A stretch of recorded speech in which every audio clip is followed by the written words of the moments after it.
Alors pour le Bulgari, les priorités industrielles sont avant tout liées à la flexibilité. On n'exprime pas forcément des volumes de centaines de milliers, et donc par rapport à ça, en réduisant nos temps de cycle, d'un premier point de vue, on colle beaucoup plus au marché. Les marchés ont des variations. Et deuxièmement, on réduit notre niveau de stock, de composants, de produits en assemblage et de produits finis, ce qui bien sûr financièrement est également vertueux.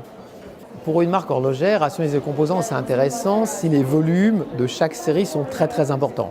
Et je pense que pour certaines marques leaders, ça fait un sens.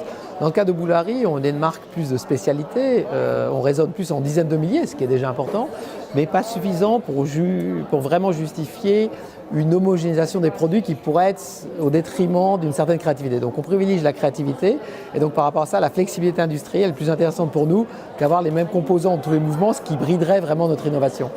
Alors pour Bulgari, il y a toujours l'aspect masculin-féminin, donc chez les hommes, Octo.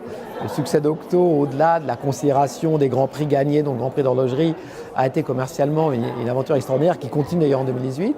Et chez les femmes, notamment avec l'introduction de Serpenti Twist, et les bracelets, les cadrans, les boîtes qu'on peut assembler un petit peu à la demande, un succès ultérieur de Serpenti qui a confié véritablement être la ligne principale de Bulgari.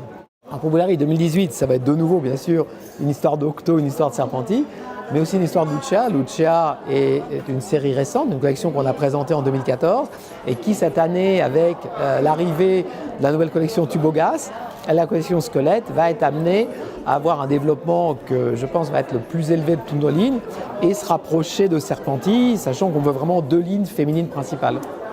Alors la valeur perçue est pour une marque comme Bulgari est toujours très importante.